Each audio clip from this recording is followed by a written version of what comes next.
Hello everyone, welcome to unique learning system. और आज मैं फिर से उपस्थित हूँ एक नए मुद्दे के साथ। और आज का हमारा मुद्दा है प्रोजेक्ट डॉल्फिन। आप इस वीडियो को अंत तक जरूर देखें क्योंकि इसमें हमारे द्वारा सभी महत्वपूर्ण तथ्यों को संग्रहित किया गया है, जिससे कि हम उम्मीद करते हैं कि यह आपके आने वाले सभी एग्ज़ाम में मददगार साबित होगा। इस वीडियो के अंत में हमारे द्वारा कुछ सवाल भी पूछे जाते हैं जिसका जवाब आपको कमेंट बॉक्स में देना होता है। तो चलिए शुरू करते हैं हम अपना आज का मुद्दा और जानते हैं प्रोजेक्ट डॉल्फिन से जुड़ी हुई उन तमाम बातों को। देखते हैं कि आखिर क्यों रहा यह सुर्खियों में। 74वां स्वतंत्रता दिवस के दिन प्रधानमंत्री नरेंद्र मोदी ने डॉल्फिन प्रोजेक्ट को शुरू करने का ऐलान किया है। उनका कहना था कि हम नदी और समुद्री डॉल्फिन दोनों को फोकस कर रहे हैं। यह जैव विविधता को मजबूत करेगा और साथ ही रोजगार के अवसर भी उपलब्ध करेगा। अब देखते हैं इस प्रोजेक्ट से जुड़ी कुछ महत्वपूर्ण बिंदुओं को। प्रधानमंत्री ने प्रोजेक्ट डॉल्फिन को प्रोजेक्ट टाइगर की तर्ज पर चलाने की बात कही है। उनका यह मानना है कि जिस प्रकार प्रोजेक्ट टाइगर से बाघों की संख्या बढ़ी है, ठीक उसी तरह से डॉल्फिन की संख्या भी बढ़ सकती है।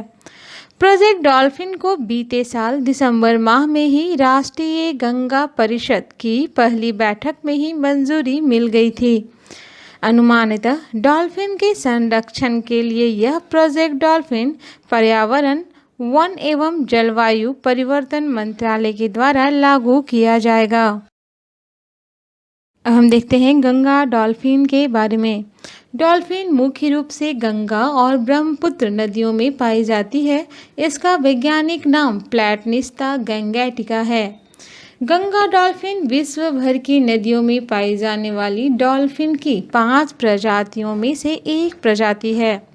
भारत में यह असम, उत्तर प्रदेश, बिहार, मध्य प्रदेश, राजस्थान, झारखंड और पश्चिम बंगाल राज्यों में पाई जाती है।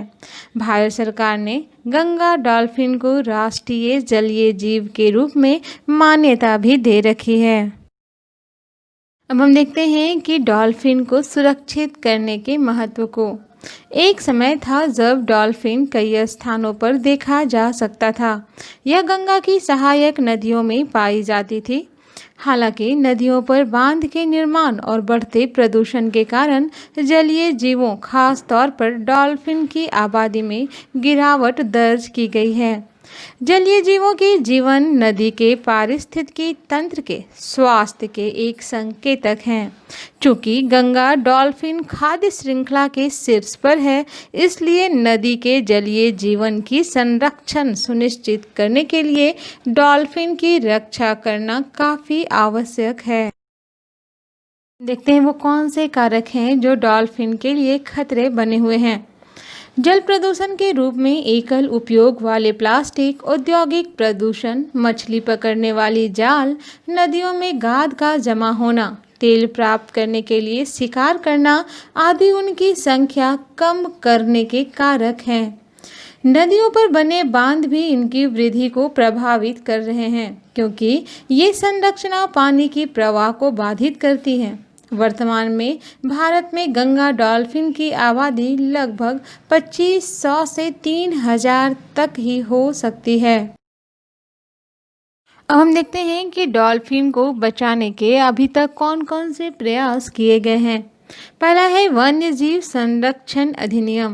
वर्ष 1985 में गंगा एक्शन प्लान की शुरुआत के बाद 1986 में गंगा डॉल्फिन को भारतीय वन्य जीव अधिनियम 1972 की प्रथम अनुसूची में शामिल कर दिया गया था।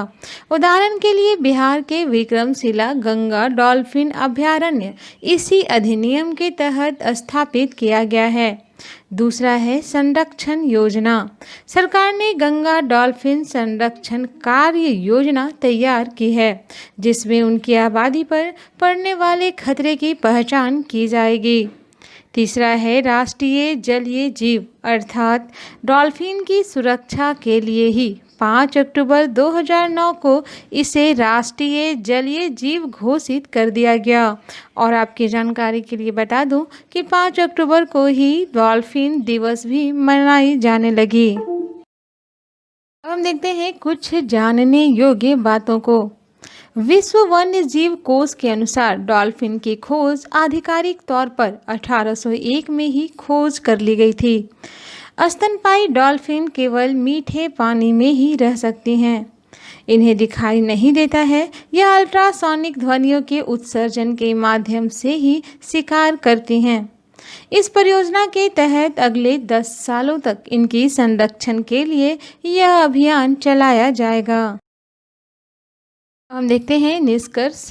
इस प्रकार भारत में डॉल्फिन के संरक्षण के प्रयास 1980 के दशक से ही शुरू हो गए थे, किंतु विश्लेषण से पता चलता है कि इन प्रयासों से उनकी संख्या पर कोई भी खासा प्रभाव नहीं पड़ा है।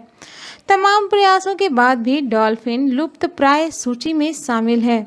इस प्रोजेक्ट में आधुनिक तकनीकों को शामिल किया जाएगा जिससे डॉल्फिन की संरक्षण में सहायता करेगी। यह प्रोजेक्ट डॉल्फिन की संख्या में वृद्धि के साथ साथ मछुआरों, नदी और समुद्र पर निर्भर आबादी की आजीविका में भी सुधार का प्रयास करेगा। इस पूरे वीडियो से जुड़ा हुआ हमारा आज का सवाल है, प्रोजेक्ट डॉल्फिन किस मंत्रालय के द्वारा चलाया जाएगा? ए पर्यावरण मंत्रालय, बी वन्य जीव मंत्रालय, सी ए और बी दोनों, और डी इनमें से कोई नहीं। दूसरा सवाल है, डॉल्फिन को राष्ट्रीय जलीय जीव कब घोषित किया गया? ए 5 अक्टूबर 2007, बी 5 अक्टूबर 2009, सी 6 अक्टूबर 2002 और डी 6 अक्टूबर 2009। आप अपना जवाब हमें कमेंट बॉक्स में ज़रूर दें। आज के लिए बस इतना ही, और यदि आपको यह वीडियो अच्छा लगा और अगर आपके उम्मीदों पर यह खरा उतरा तो आप इसे एक लाइक ज़रूर करें। आपका एक लाइक हमारे मोटिवेशन को बढ़ाने के लिए काफ़ी होता है। चैनल को सब्सक्राइब भी करें और बेल आइकन प्रेस करना ना भूलें ताकि आपको मेरे चैनल से जुड़े हुए नए अपडेट्स मिलते रहें।